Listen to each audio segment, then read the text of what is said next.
Good afternoon. My name is Zsolt Enyedi. I'm the chair of the thematic group of CIVICA called Challenges of Democracy in the 21st Century. And since this event is partly organized by that group, I'm supposed to say a couple of words at the very beginning. So let me welcome all of you. As far as CIVICA is concerned, I guess you know the basics. But just to remind ourselves, this is an organization, an alliance that was born in 2017, so it's quite old by now, but I think it's fair to say that it's still in search for its character. And when recently the organization reflected on its goals and mission, what came up as a kind of very important new priority is to organize bottom-up events, have initiatives from the researchers and students to organize events where we have together early-stage researchers and senior researchers, and to do something substantive.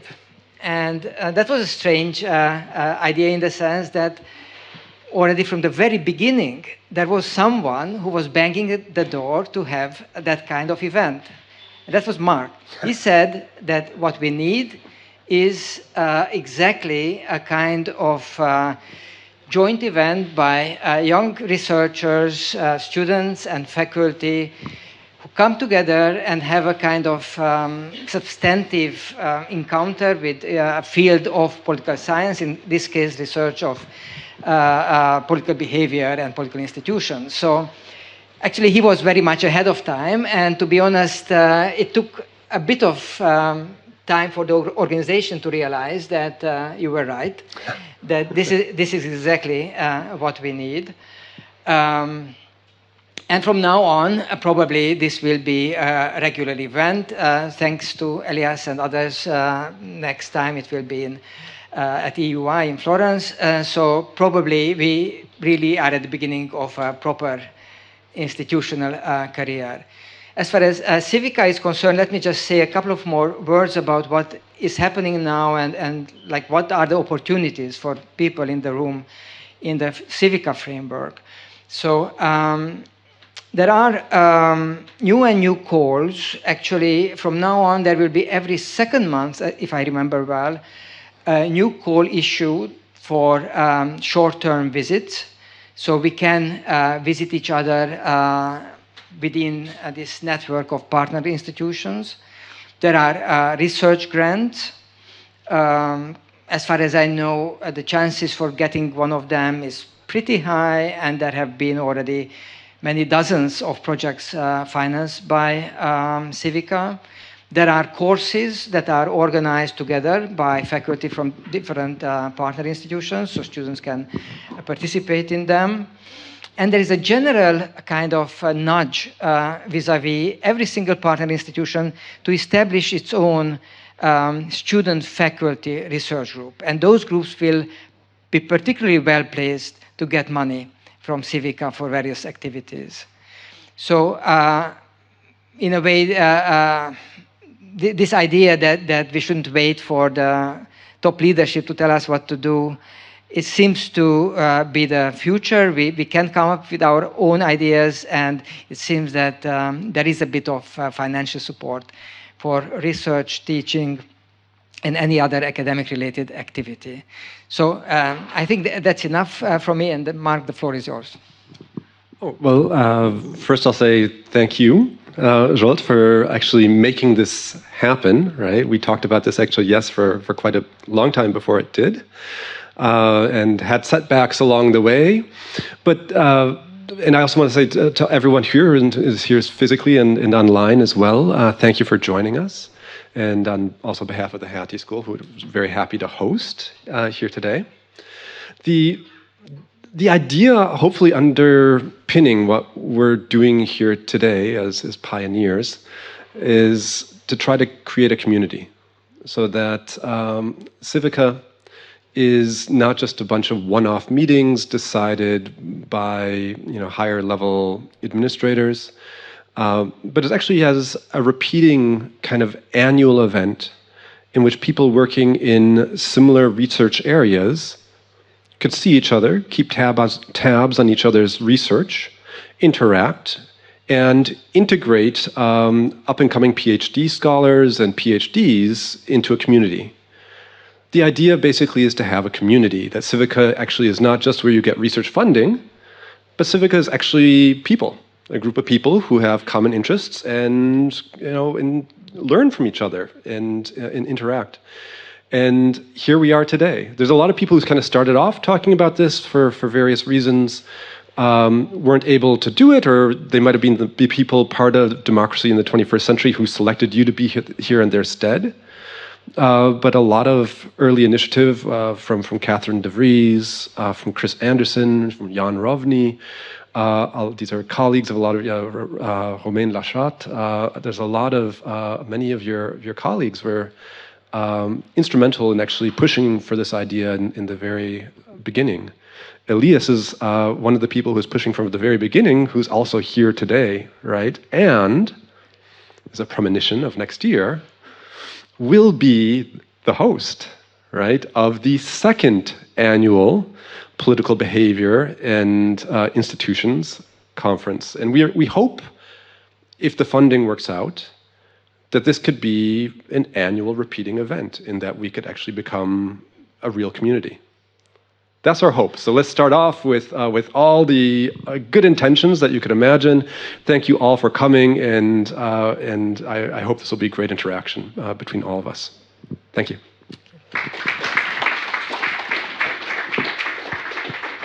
So now I would like to call up to the stage our keynote speaker, who's sitting right here on the aisle.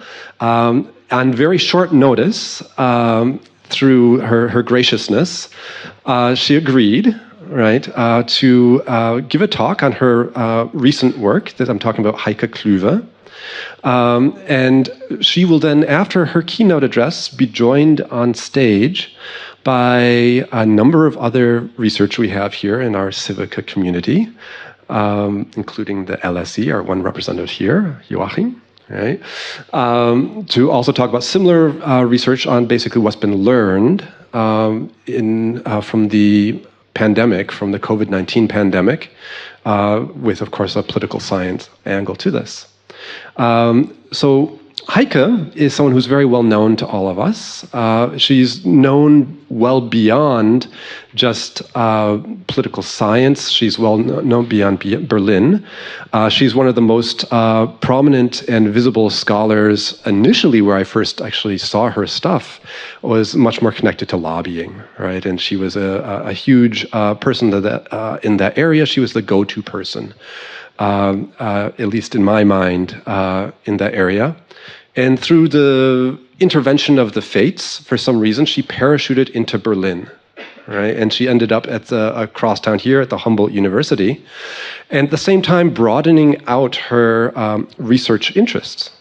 And so she's very much an institutional builder, but she's also a person who's done amazing stuff, not just building up the Humboldt University, not just building up our joint PhD program, but she's also been now a trailblazer in a lot of stuff on party competition, right? What happens in party competition inside of coalitions? How do smaller parties often lose out when they're inside of coalitions? These are all very memorable results from her work. And so she has the best data set on coalition agreements, right? Which is actually something that is deeply understudied, but something that's of amazing importance to what we do in studying coalition politics and politics in multi-party systems, which, of course, are the majority of democracies on this planet. Heike not only does that, but Heike also now does stuff on the COVID-19 pandemic, right? And has broadened out her research in multiple areas all at the same time, while always kind of serving as a role model of how to bring in cutting-edge methods and a very analytic take that can connect to important things in theory in our field. Right? So when we were thinking about who would be a person, right, would be a great person to come in to kick off the very first annual conference that we're having for POBI, we could call it, was the first name that came to mind, and she agreed. So with that, let us all say thank you very much to Heike Klüver and ask her to come up here for her keynote address. Heike.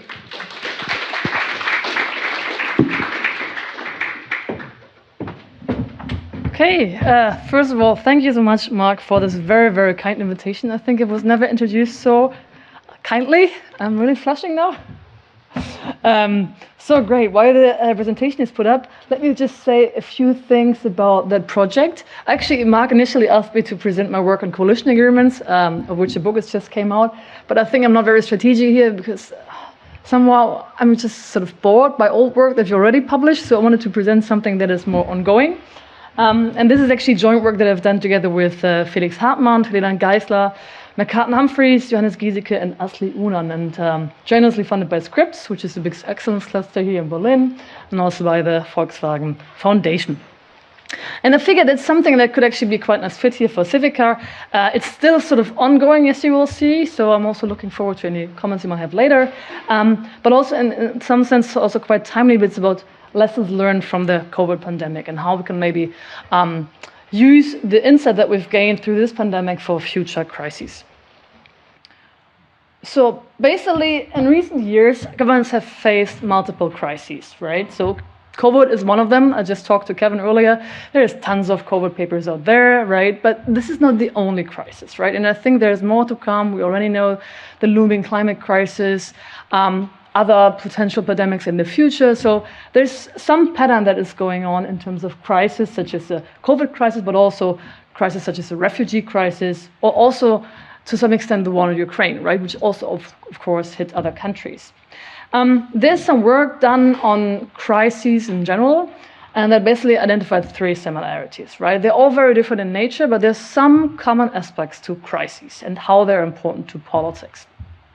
One is about uncertainty. So typically a crisis is associated with the inability of governments to actually predict the consequences of different courses of action, right? So remember again, right, March 20, all of a sudden COVID hit. It was first completely underestimated, and then within basically a number of days, governments went into lockdown, right? So there was this sudden shock, this uncertainty. We didn't really know what was going on in Germany. Everyone listening to the Drosten podcast to hear about, the Spanish flu at the time, the only precedent in some way. But we all were completely uncertain, and also in that regard, I think, very frightened about the outcome of the pandemic. There's this urgency, right? I mean, COVID was a prime example here, right? So the virus hit, and in order to contain the spread of the virus, you had to act immediately, right? Instantaneously, basically. So there's always some sort of urgency to different crises. And finally, the threat, right? So different crises pose an existential threat to a society, right? It could be in terms of the public health crisis. It could be a book of violence thing, for instance, about terrorist attacks. But it could also be economic threats to a society. So in our project, which basically was a number of different papers that we're now thinking of sort of bringing together a book project, we are interested to learn more about the major challenges that are associated with crisis. And we basically think that these are basically here the task that governments are facing is to ensure compliance, right, of citizens with the policy measures that they have adopted, while maintaining trust under uncertainty and often under high time pressure. And this challenge, we argue, can be primarily addressed by three different instrument types. One are incentives, could be positive, could be negative. Second, there is communication with citizens, so direct government communication. And third, we haven't quite found a good label for this, but for now we call it the involvement of scientific expertise, right? But I come back to this in more detail now. So that whole project came about. There was initially within the Scripps framework, we had this meeting in our research unit, like, oh, we have to do something. And that was basically the onset of the COVID vaccination campaign. And we started basically a panel survey in Germany. So by now we have conducted 7 waves between March 2021, so right at the beginning of the vaccination campaign, and it's still ongoing. The last wave was in May, but we're conducting another one in the summer, obviously now sort of also addressing different topics. We started off with about 20,000 respondents, but that varies to some extent across the different waves. And we conducted multiple different survey experiments, as I said earlier, somewhat loosely connected papers, but we think that there's some common ground here. For instance, a factorial experiment on incentives to increase vaccination uptake.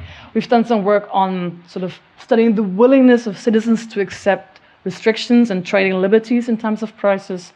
A natural communication experiment, and also a survey experiment on involving scientific expertise.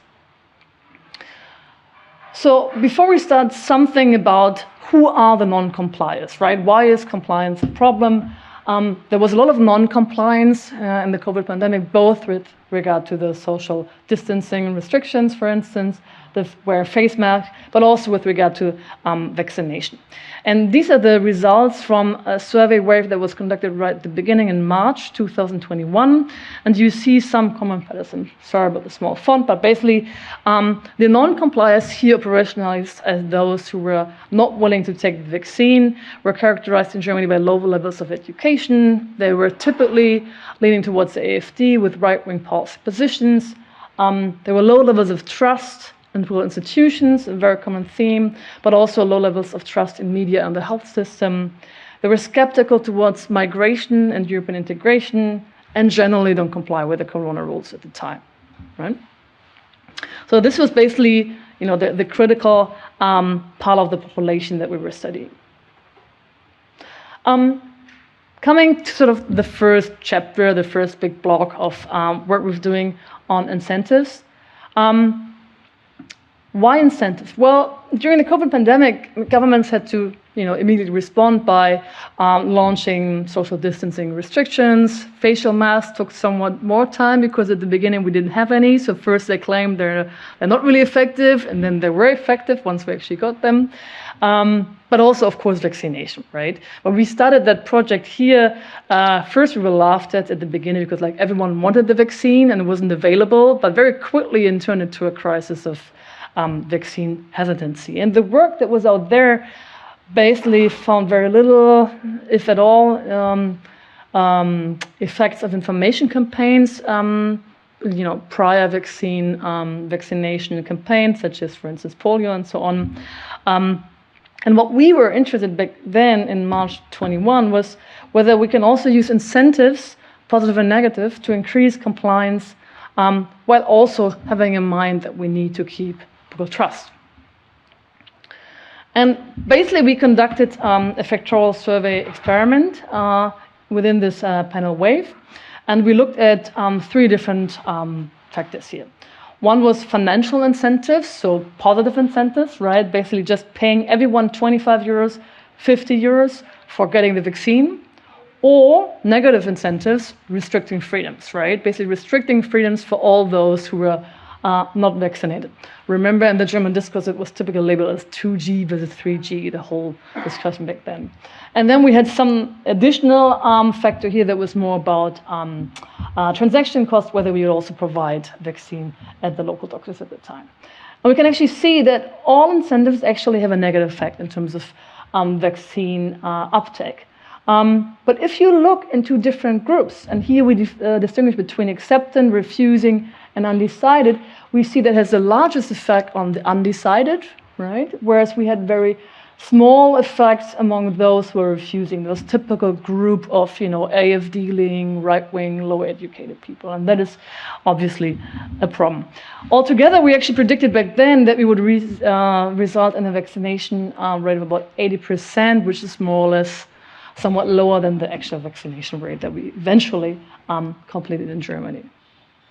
So incentives can actually be an instrument, at least for the majority of undecided and willing citizens, to increase vaccination uptake.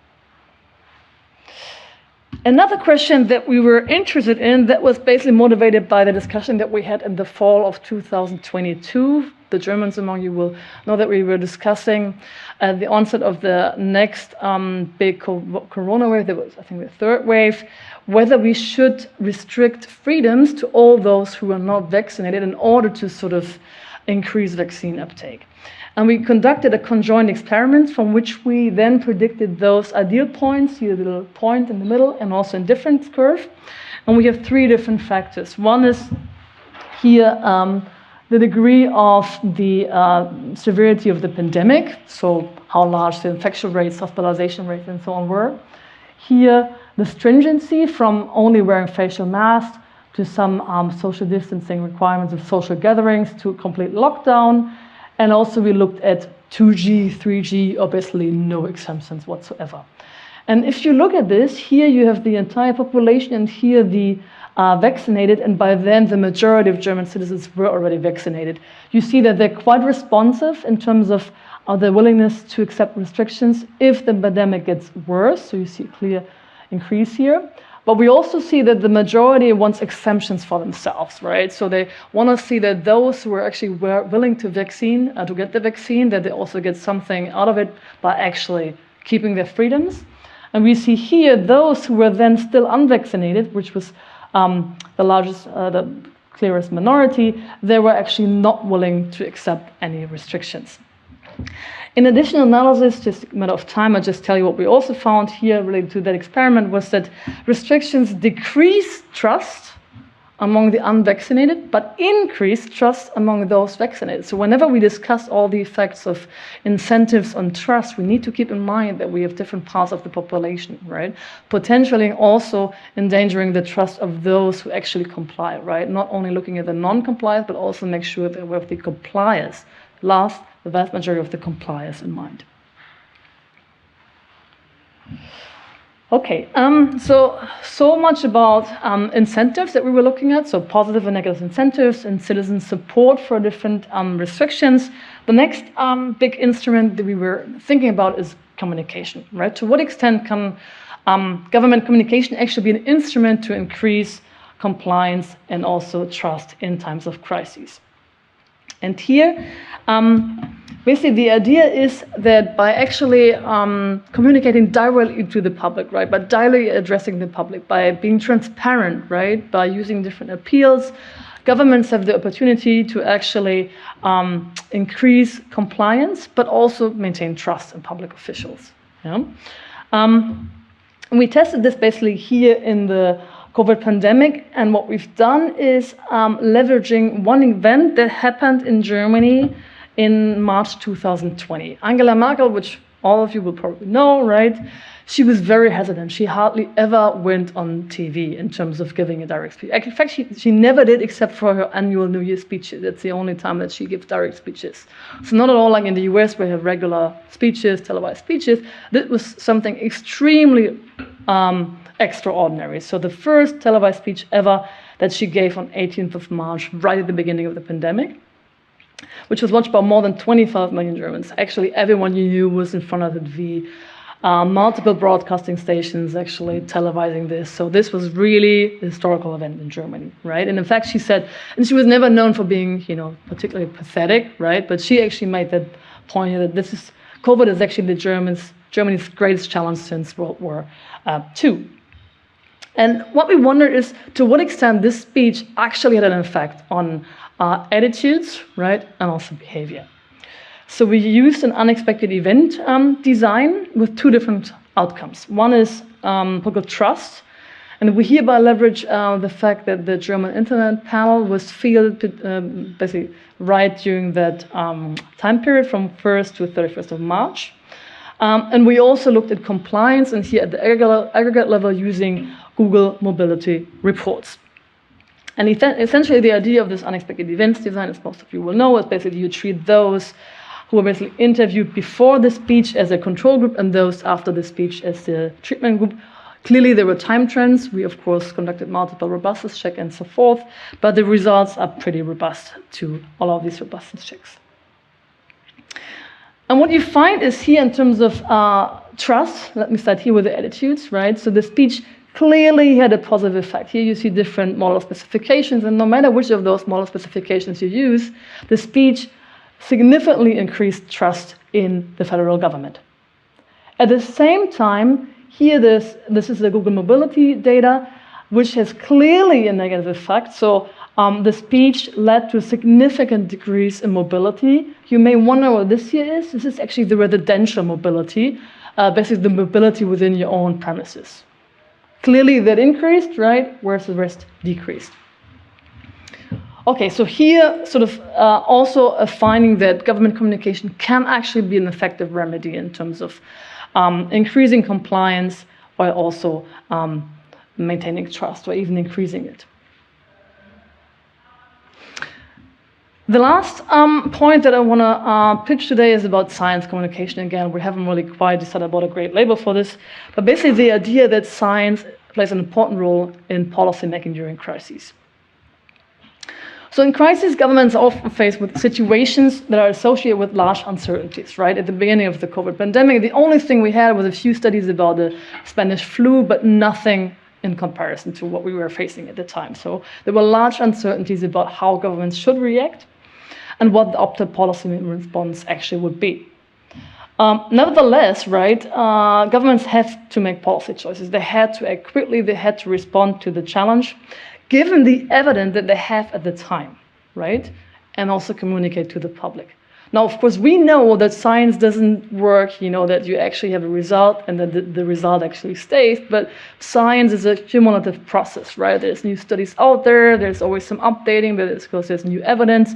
So there's always this trial and error nature of science, right? Knowledge is updated, knowledge is revised. But that is something that we know that the general public doesn't really value so much, right? They want clear answers. And you probably had discussions back then. Remember the AstraZeneca disaster that was the beginning of the pandemic, right? Like April or so. You know, if you talked about this with friends and sort of non-academic scholars, they were like, oh yeah, you know, decision makers, academics, they don't know what they're talking about. First you should take it, then you shouldn't take it. So they were really upset by the fact that the evidence changed and the policy recommendations actually changed. And the question is, to what extent governments can actually handle this challenge and whether science communication could be an effective remedy, to implement science-based policies. What we've done is actually exploiting that event that happened then. So basically the idea here that the German government first strongly advised against mixing vaccines, so first AstraZeneca, then BioNTech, right? Remember that discussion, right? But then all of a sudden, because of new evidence, changed their recommendation, completely opposing the prior policies in April 2021, in light of new evidence. What we've then done is basically conducted a survey experiment, so that was, I think, the third wave of our panel, in July and August 2021. And we conducted here a factorial design with 3 different factors. So one is inconsistency. So we gave them a message, and they gave them a second message, and either it was inconsistent or consistent. We also varied the sender. We used the government, which is typically based on survey evidence and generally a low trust institution. And the other one was the Scientific Advisory Board, the STIKO, which is basically the advisory board that is responsible in Germany for all the vaccination recommendations, which was typically considered to be a high trust institution. And then we also have this information treatment, essentially a video that was quite well done actually. It was professionally done by the Spiegel, but obviously we sort of, got all of the Spiegel stuff out of there, so only you're used to the video that explains how science works, that there is first a study, then the next study, there's updating, and that is how science works. So quite well done video, which we cut down to about 1.5 minutes and showed them beforehand. In terms of the outcomes, we measure perceived credibility of the sender as one sort of dimension of trust, and also the perceived competence of the sender. Just to show you what that actually was implemented here, so this is just sort of the survey company's sort of framework, but here it says basically, well, the STIKO, this board, right, of the government, has given you recommendations about the security of combining different vaccines. Now you see a random selection of 2 different recommendations. And then we had one that was actually in favor and one against it. And we also obviously randomized the order. We had some positive, some negative, so completely randomized here. Yeah? And these were real snippets, real text snippets from the actual recommendations, right? Okay, and what you see then in terms of the outcome is that, well, the credibility of the sender as well as the competence significantly decreased. after seeing inconsistent messages, which is something, if you follow science as a policymaker, happens all the time. And that is really punished, right, by the general public. Yeah. We also see that we don't really have belief updating going on here, right? So people don't really update their beliefs, right? They stick to their first piece of information on this. Now, next, we see that behavior, right? And of course, the question is, well, do governments anyway do it, right? But obviously, we all know that governments face electoral considerations. So what we've done is actually collecting observational data from 65 democracies, coding policy changes in different ways, well, just changes or fluctuations, reversals, different measures of policy updating, policy changing, right? And we also here then run regression models where we use basically the proximity to the election plus or times the ability of candidates of governments to run again, right? And what we see is actually here that clearly for,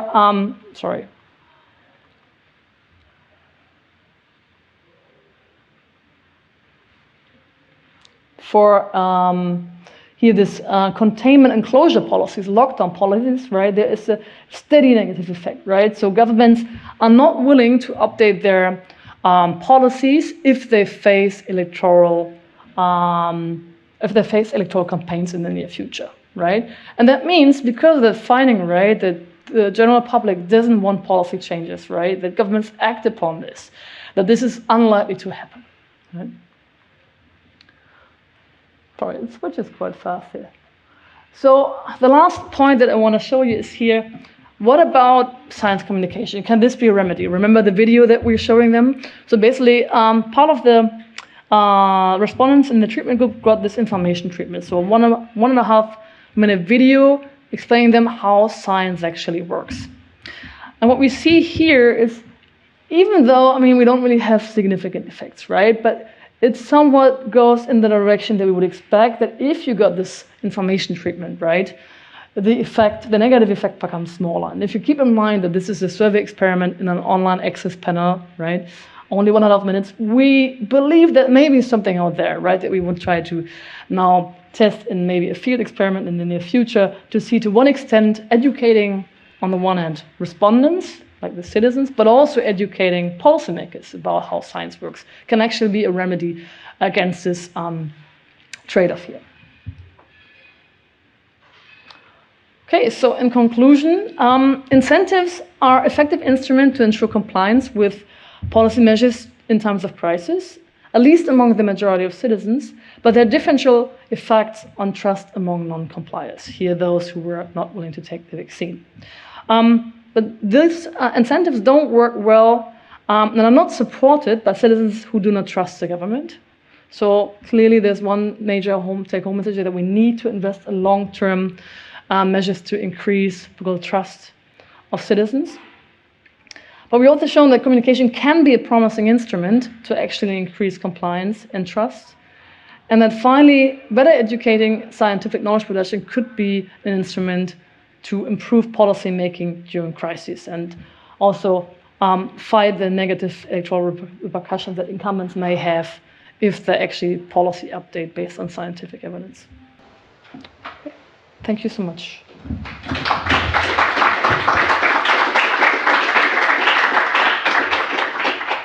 Okay, one set of questions, and then I just want to make sure you're aware of this. We also want to open this up, of course, to you. So as we talk, if you've got some questions or some points, by all means begin to formulate your own questions. So let me first introduce the panelists and then ask a question. Becher is assistant professor in political science at IE University of Madrid. I'm delighted, by the way, to see IE. I have been out of the CIVICA loop for about a year, and that is one of our new partners in this. And it's a true delight to have you coming here now from Madrid. His main fields of research are in comparative politics and political economy, and he has been involved in a large collaborative project that surveys attitudes and behaviors in the COVID-19 pandemic. So I think it's very appropriate that you come right after Heike, although I think you're looking at different data. So let me ask the first question. You've looked in particular also, I think Heike was talking a bit about inconsistency. You've looked if I'm correct, at outcomes. That is, places that have been perceived as doing a poor job of reacting to the crisis, and what sort of reactions that then led to in terms of democratic regimes, and that would also indeed be related to trust. Given that work that you've done, what are implications for democratic governments and for the type of policies they should enact in the future to manage crises? All right, thanks so much. Is it on? Yes. First of all, thanks, Mark, for organizing, and very happy from MEE to come to participate in the event. And it was a great pleasure to have Heike in just 20 minutes give an overview over such a rich set of work. So it's fascinating. Looking forward to see the book. So I'm also part of a collaborative project on COVID-19, where one of the kind of early questions was consistent with the concerns people had. Could the crisis, like the COVID-19 pandemic, but of course there's other crises, the Great Recession, lead people, if they're exposed to hardship, suffering, people are dying, losing their job, or afraid of doing so? And if they see that their governments are not doing a good job, to what extent does it actually undermine also democratic support, at least in the longer run, undermining democratic resilience? So you remember Joe Biden in the floor of Congress has argued that democracy has to prove that it still works. Similar rhetoric, obviously, from the Great Depression by FDR and others. So we did a survey experiment in 12 countries. In the first wave of the pandemic, we're trying to look at this link, and what we saw in places indeed where people at least inferred that the government didn't manage the pandemic well compared to other governments. People became more dissatisfied with how the democracy works in their country. So arguably, lower dissatisfaction of democracy. People, there's a growing pool of dissatisfied citizens who might be open to voting for populist alternatives.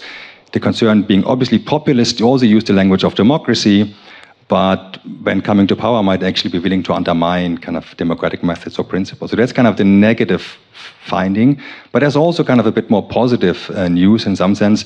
When we look at the spillover from people get information about the performance, they evaluate government leaders, they evaluate democracy, while people become more dissatisfied with democracy in their country if they think that the government hasn't done a good job, it doesn't go all the way to people embracing non-democratic alternatives. So in some sense, the glass is half full, half empty. And the positive way of looking at it is the democratic regime in people's minds. Democratic ideas remain the main kind of game in town. And the rated implication, I think, is for how governments might respond. We also see that people don't just blindly punish government or democracy for there being a pandemic. So at least if you give them the information, and the information we gave them is similar to what they get from the media, about relative performance on health and economy, they use this to evaluate leaders and governments. It's not perfect. There can still be biases, and these are effects, the effects might not always be huge, but clearly the suggestion is there are, I think, positive incentives electorally, politically, for there's some rewards for good crisis management. So even in polarized political times, I think the good news is that it could be a sound political strategy to actually, pay attention to expertise. And obviously, there's always trade-offs going to be involved, but to kind of really, for politicians to invest resources and time into trying to get it right as best as possible. Very good. Thank you very much, Becher. You also talked a bit about the role of populists and what populists do, and that is a perfect time for me to bring in Dorottya Szikra. She is senior researcher at the Center for Social Sciences in Budapest and visiting professor at the Department of Gender Studies in CEU Vienna. She's worked on welfare states, on gender, on democratic rule, and indeed she's been working on populists and their reactions during the pandemic. Given this highlight, indeed, in how liberal democracies played out, how populist governments played out, how did the management of the crisis differ between what we saw with populists in power and non-populists? First of all, thanks very much for the invitation. And I'm really pleased to be in a political behavior conference, never been to anything like that. I'm a policy person doing welfare state studies. Why the pandemic is interesting, so interesting actually for a welfare state scholar is actually because welfare states started with managing pandemics back at the early modernity. So actually, pandemics, just like wars, are events that affect the whole community, that do not stop at the borders of poor and rich communities. So they really need joint efforts, and our assumption may be that there will be, and history tells us also that there will be maybe even more solidarity among people during these times. Now, studying populist countries under the COVID was a small N study in the umbrella of CIVICA, including LSE, Bocconi, EUI, and the CEU, led by us from the CEU. And we only looked at populist countries around the world. So I'm really curious to know some of the other researchers, when they compare populists with non-populists, what did they find? Our research focused on 6 countries: Brazil, Mexico, Russia, Hungary, Poland, and Turkey. Yeah. So, and we collected in-depth data also from national sources, from native sources about the data, about the policies under the pandemic, welfare policies, social policies, labor market policies on the one hand, and public health policies, restrictions on the other hand. Our findings show, maybe before I tell you the results, just a sentence of what happened during the course of the research is that our colleagues from LSE started to develop a populist governance index. So we actually try to operationalize populist governance. So what happens when they are on power? How can we tell the degree of populistness, so to say? And then we compare that with also with some kind of quantified indices of welfare generosity and stringency. So our results actually, and this is something we discussed in the break, in the lunch break, that our results show that there is no clear connection between the degree of populism and the degree of welfare generosity. But there is a much more complicated relationship between governance and policymaking. And we see a very strong role of institutions and also of both political institutions and welfare and public health institutions. For instance, if you have states within a federal country, the states can actually stop the populist leader from doing what he would intend to do, just like the case of Brazil has shown. We have seen Brazil really successfully handling the crisis, despite Bolsonaro's very hostile behavior towards scientific expertise and very populist governance. We see something similar in Turkey, actually, that really scored very high on the welfare index in our study, actually handled the best in terms of labor and social policies. So, and there what we have seen is that they did have strong labor market institutions that were now utilized under the crisis, picked up by the bureaucracy for the purposes of the crisis. So we see quite a complicated picture and not a very simple answer to your question. But a very interesting one, and one that, of course, we'll follow up in a future panel here at this conference. You mentioned your colleagues at LSE. There happens to be another one sitting next to me here, Joachim Wehner. He's associate professor in public policy at the LSE. Much of his work has been on accountability and transparency, especially in public finance. And what I really like here is, I think this is the official blurb from LSE, that you've given testimony and evidence to several legislatures.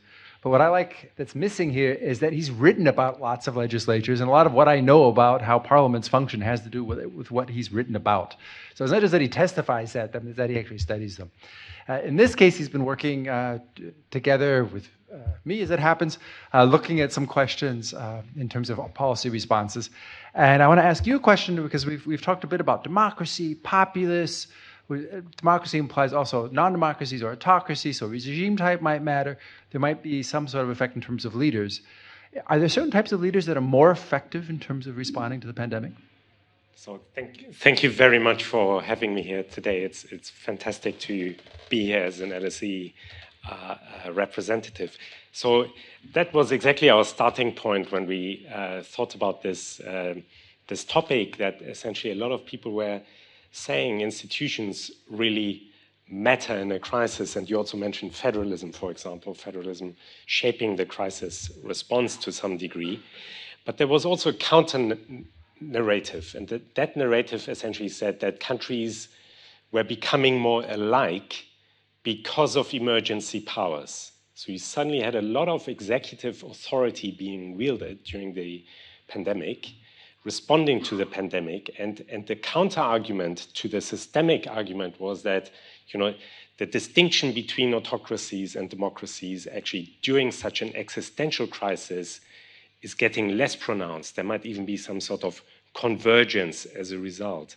And one of the things that got us then interested in digging deeper here is to say, okay, these are exactly the sorts of conditions under which who is in charge will really matter fundamentally. So if you don't have the usual checks and balances, you don't have strong legislatures, you don't have the courts keeping you in check, you don't have all the things that normally put a bit of a brake on executive action, if those are suspended because it's so urgent, it's so existential, you talked very nicely about the nature of crises, that should exactly be the sort of context in which we should observe strong leader effects.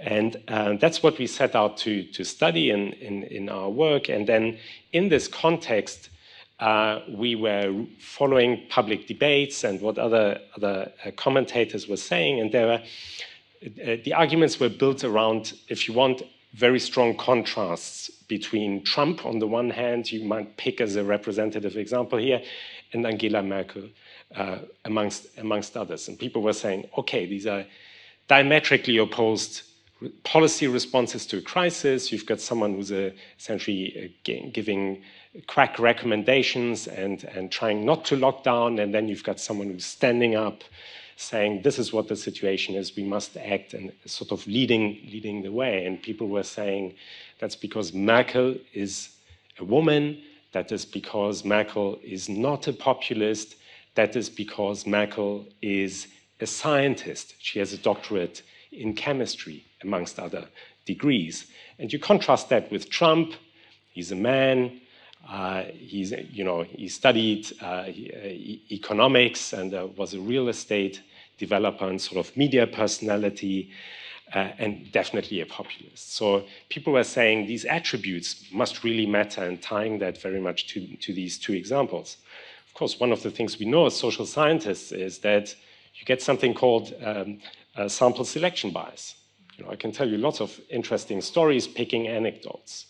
So what we wanted to do in our work is to look at the data and essentially say, look at what the data say in terms of these characteristics of decision makers. So we collected a lot of background information on the educational backgrounds of leaders, and then of course their gender and also whether they were populists or not, and we put that together in a fairly large, very, very comprehensive data set, almost capturing all UN member states, 168. In the end, we also did the same for health ministers, by the way, so I'm not going to talk much about that here. I'm going to focus on the leader results, and essentially what was really lovely, because we were talking about this earlier, over lunch, we came to very similar conclusions.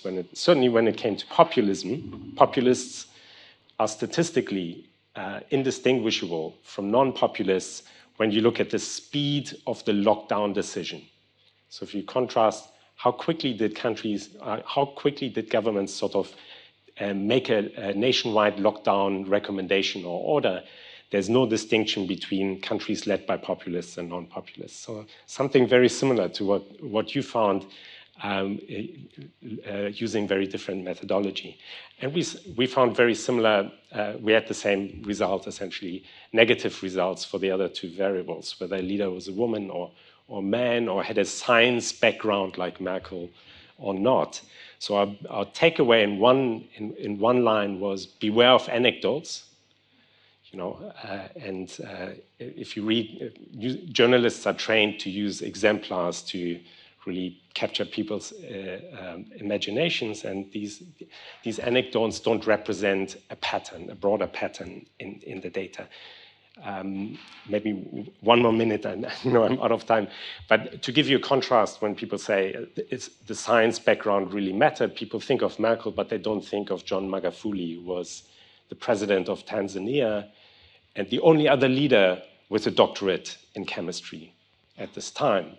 He was a denialist. He died of COVID. So they didn't say he died of COVID, but everyone knew it was COVID. So one last caveat, this does not mean that leaders don't matter. I'm very sure that who was in charge mattered greatly. So there was like a Merkel fixed effect and a Bolsonaro and a Trump fixed effect. But the attributes that people associated in public discourse with these examples are not systematically related with the policy response measures that we analyzed. Very good. Thank you for that summary. And I'll just simply then give a plug. Come to our panel later today if you want to learn about regimes, because there's a very interesting story on that one that is positive, that there's a result. So let me now circle around back to Heike. This is where your CIVICA, you've got people here from either European Union universities or former European Union university in one case, but thinking about the European effects, we're all kind of interested as well in what happened at the European level. And I know that your research that you presented today, you had very little time, you focused on the German results, but you've also done some research looking at the European Union or the broader results. Could you perhaps give us just a couple bullet points on what you found there? Well, yeah, okay. Well, I mean, it's a very good question. We've only started to work on this, really, to be honest, Mark. We have this big COVID EU project that we've been working on, let's say, for a year now. So there's, for instance, this one government communication speech project came out of this. But maybe one thing that I think could be interesting in that context is sort of the comparison across different countries with the UK. So for instance, one thing that I haven't presented here is a sort of a benchmarking experiment. So we've done this basically during the COVID vaccination campaign. We gave people an information treatment, right? Showing them how well the UK performed, how well Germany performed vis-a-vis the UK, and I think Japan or Australia was the other example. So one that was doing much better and one that was doing much worse. And we see that this really had an effect on incumbency support. It also has an effect on political trust, right? A decreasing effect of political trust. And there's little accountability about the European Union, really. So we tried to keep something in there, but we didn't really find much of the effects in terms of the European Union with regard to sort of the comparison across countries. Now, what we're planning in the future is a project on sort of attribution of responsibility towards the European Union and to what extent credit claiming could have actually an effect. Because I think what often is a problem with the European Union and citizens is that they don't really realize that the EU is responsible or not responsible, right? So for instance, looking at the way that EU policies that have been produced actually have positive effect on citizens' lives. So one example that we're currently thinking about in terms of an experiment is showing them sort of information treatment, like survey experiment, running a survey experiment showing them the price of, let's say, a Harry Potter book, right, in Spain, when you buy it in Spain, and when you buy it in the UK, right? Because all of a sudden, because of Brexit, you have to pay tariffs, right? And then the DHL in Germany, the postal office is contacting you, you have to pay all the transaction costs.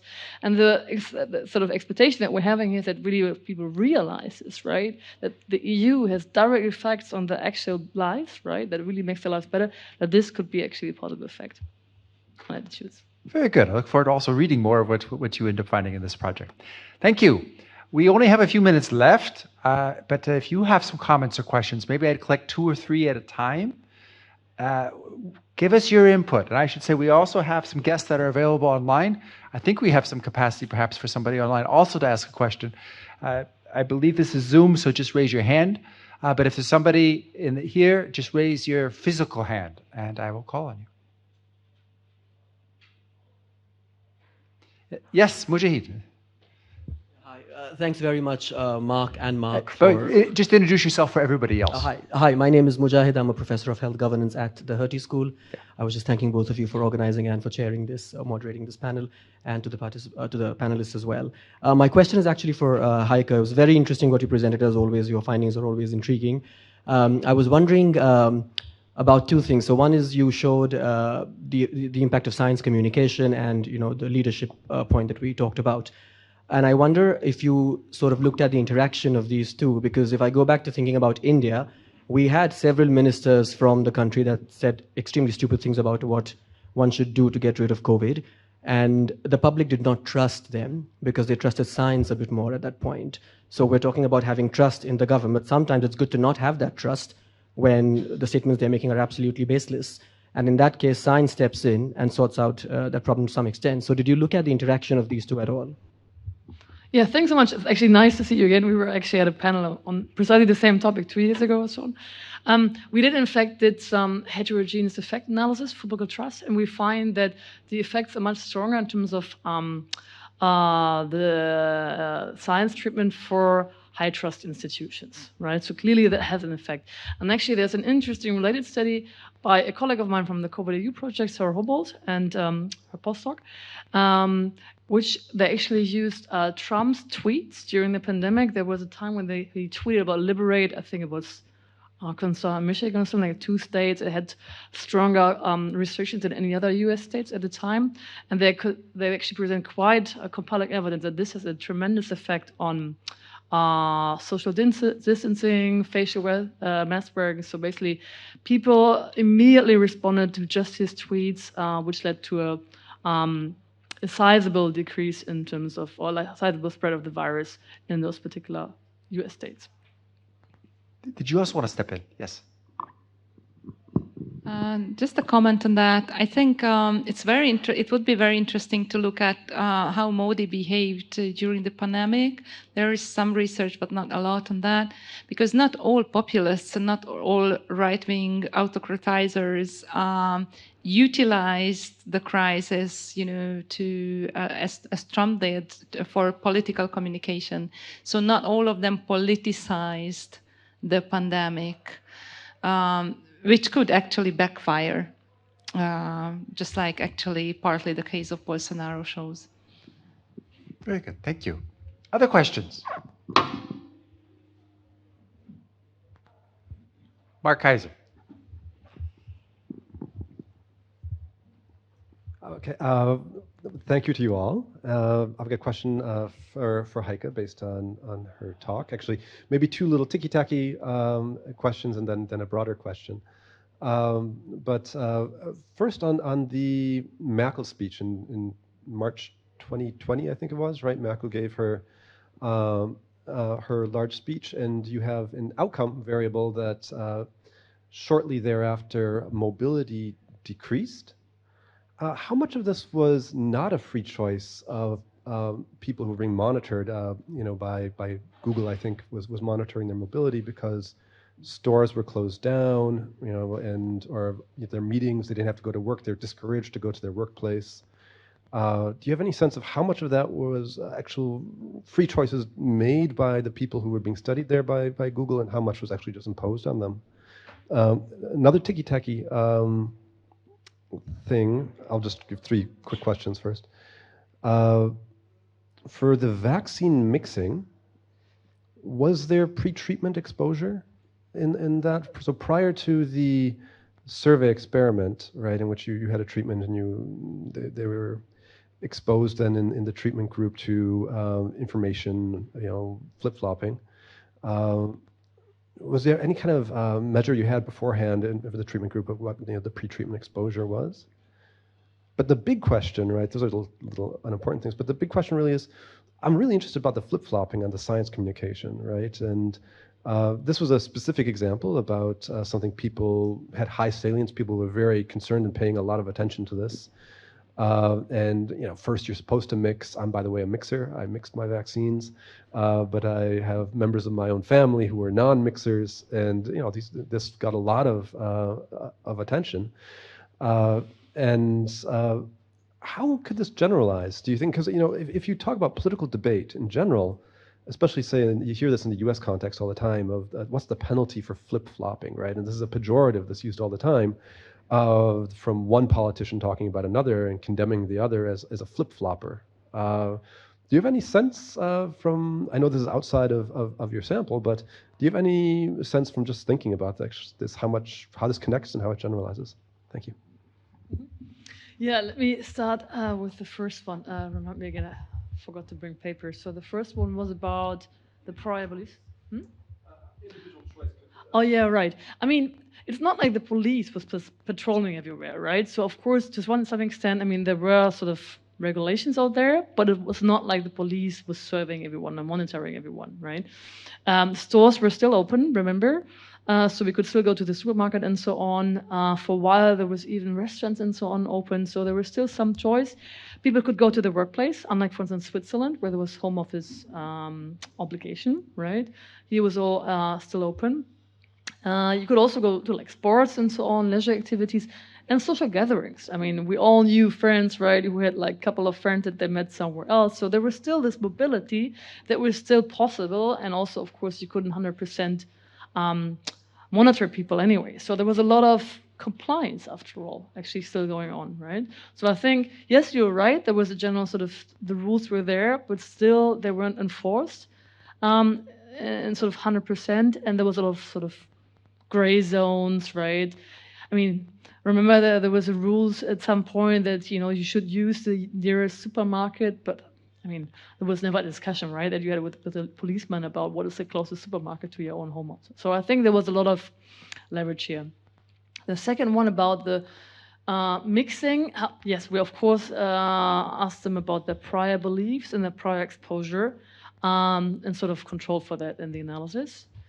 And the third question was about the generalizability.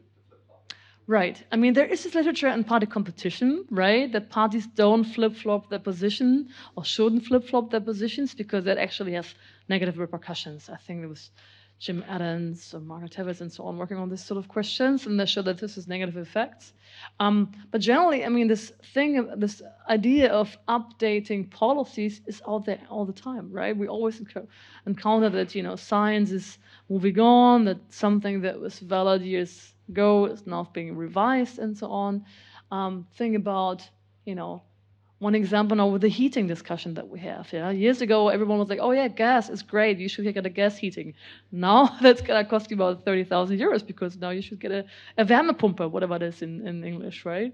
Or about remember, getting a diesel car was always used to, be cheaper, but now it's much more expensive. So there's always, I think, a lot of updating going on for different reasoning, but in particular because of course, scientific evidence evolving. So I think that is a story that we can tell in many different fields, and that is, I think, generally applicable. Very good. Is there anybody online who would like to ask a question? I will read the online question from Binam Zoki. Thank you for this very insightful session. I wanted to ask whether you observed any specific trend about responses, lockdowns, payments to the COVID crisis in countries with high natural resource income, for instance, Arab or rich countries or Latin American countries.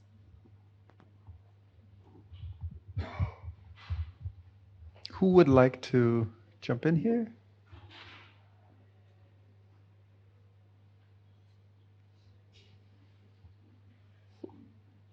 I would have, go ahead, Joachim.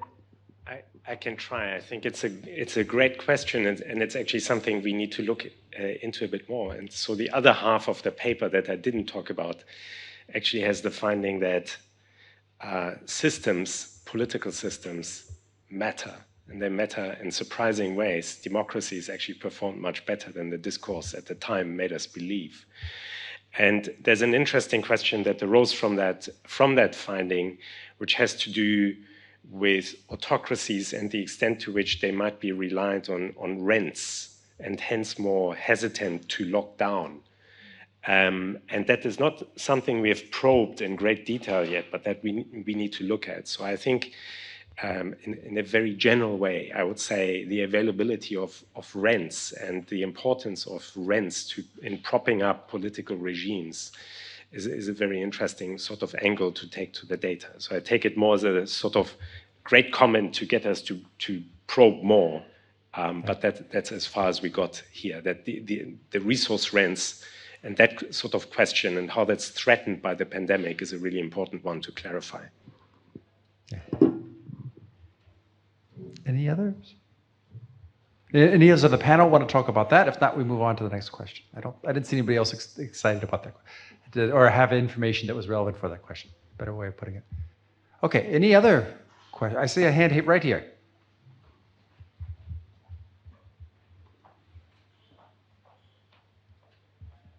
Thank you. Okay, thank you. My name is Paulus Wagner. I'm a PhD candidate at Sciences Po Paris and a prospective Max Weber postdoc at the EUY, and I have two brief and rather large questions. First one being, I'm always wondering, in such a crisis situation, to what extent does democratic elite consens or dissens predict policy support among the large public? Elite, both when we think of parties in multi-party systems, or of other influential institutional actors. And even when we have some outliers who are in fundamental opposition, like AfD in Germany, still does it make a difference if the remaining ones negotiate the differences firsthand and then go out with a common strategy? So that's the first question. The second one is about communication, because in your presentation you had first prior research says communication doesn't matter so much, and then you proved actually it matters. And communication must be so multidimensional. No? There's so many things, like what groups is it targeted at? Does it take up existing worries and kind of respond to them? Which moral registers does it take up, and so on? And I think that in the applied PR research, I think PR firms constantly poll or show their ads to focus groups and so on. And in the political communication research, the last stuff that I've seen was just at the level of which social groups, for example, which demographics are mentioned in the communication, and does it then show an effect among those groups? So is there type of much more detailed research in it? Because in the end it must be which communication works and which doesn't, I feel. Thank you. Yes, go ahead. Yes,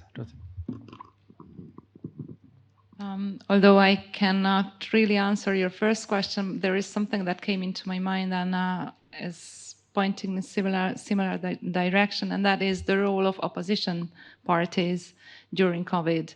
We found a really strong impact of those opposition parties who were very actively campaigning, for instance, in Turkey, they created a solidarity fund that was nationwide, and that put a pressure on Erdogan to really go forward with his social policies and social security for the people.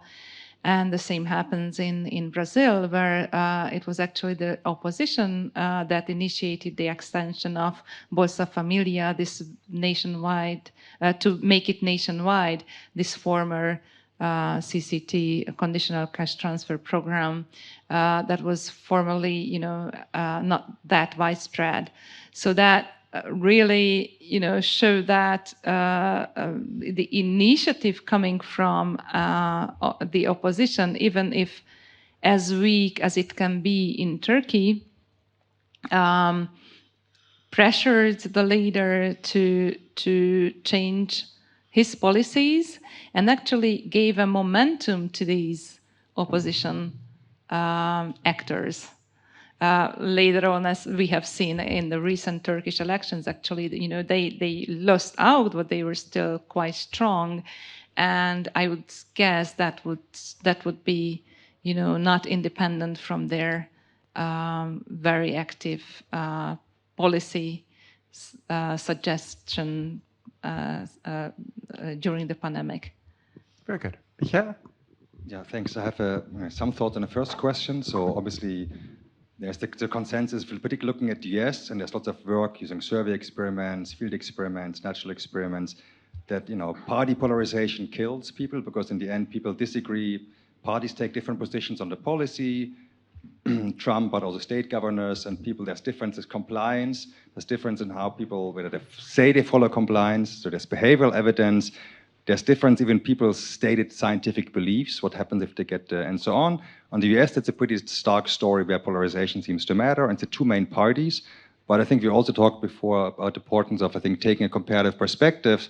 While many democracies are polarized to some degree, and you find some of those patterns, we also, not all of those US findings generalize and travel to other countries. Multi-party systems are different. In France, for example, there is a polarization between sometimes both extreme left and extreme right. In surveys, people are more likely to say they are less likely to follow. They say they were less eager to vaccinate. However, once you look at the level of what the beliefs people have about actually what happens if you get the pandemic, if you get the virus, there's no big disagreement. So there's sometimes polarization is less deep, and also even some of the ones we talked about some of the policies, the vaccination pass, even people who say they were less eager to get vaccinated, in the end, many of those ended up being willing to take the shot. Arguably, maybe it's because it's not, it's the extremes versus not. But I think polarization is important, but it can play out in different. It doesn't have to be symmetric. It could be asymmetric. The case of Spain, it's more on the right than on the left. France was more kind of on both sides. So I think there one really has to look a bit more careful and not just extrapolate kind of the American story to the whole world. Very good. Joachim? I like the communication question, and my sense is that this also varied over time. The initial response, I think, was not very complex, or the need for complexity was very, very low. You needed to be clear, and I think the people who did the right thing, or the leaders that did the right thing, they said one thing: stay at home, and they said it early. So I think communication also became more complex and became more nuanced as this pandemic sort of unfolded. In the UK, my prime minister said, I go around, shake hands with everybody, goes to a sort of sports match. He had a baby shower the weekend before he told the country to lock down. He was like the worst example. And someone like Merkel, who really stood up and said, this is what needs to happen now. I really liked the design. I think this was so sort of clear. At that point, it was very simple, actually. It just needed to be very clearly said. Very good. I see we're getting run out of time. I think I'm going to go ahead and wrap up. I want to thank all of the panelists who came up here.